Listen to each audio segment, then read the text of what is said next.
филми навбатии муассисаи давлатии телевизиони синамо «Парвоз» унвон гирифта саргузашти ҷавон ва зани танҳои солхӯрдае нақл мекунад. то замони наворбардории таҳиягарони филми мазкур бо ҳайати эҷодӣ ва техникӣ зиёда аз 1 моҳ дар муассиса омодагӣ диданд. ҳоло аз таҳияи филми мазкур 10 рӯз сипарӣ шуда чанд лаҳзаи ҷолиби он ҳам аллакай сабт карда шудааст. филми ҳунари «Парвоз»ро саркоргардони муассисаи мазкур Муҳаммадрабии Исмоил таҳия мекунад. намоиши филмҳои дигари ин коргардон аз қабили «Падар», «Писарак», «Дурахши алмос», «Бозии тақдир» тавассути ҳамин шабакаи телевизионӣ сурат гирифтаанд. дар филми навбатии коргардон нақши зани танҳои солхӯрдаро ҳунарпешаи номӣ Нисо Муҳаммадҷонова ва нақши ҷавонро ҳунарманд Ҷовидон Маҳмадов меофаранд.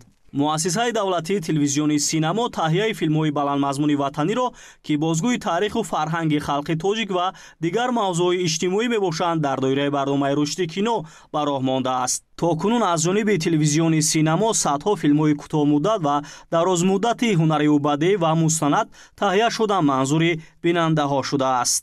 наворбардори филми мазкур Зайналобидини Мусо буда инчунин Асад Камолов нурпардозӣ мекунад. айни замон наворбардории саҳнаҳои дигари филми ҳунари «Парвоз» дар шаҳри Душанбе ҷараён дошта дар назар аст то охири соли равон пурра таҳия ва пешниҳоди ҳаводорони синамо гардонида мешавад.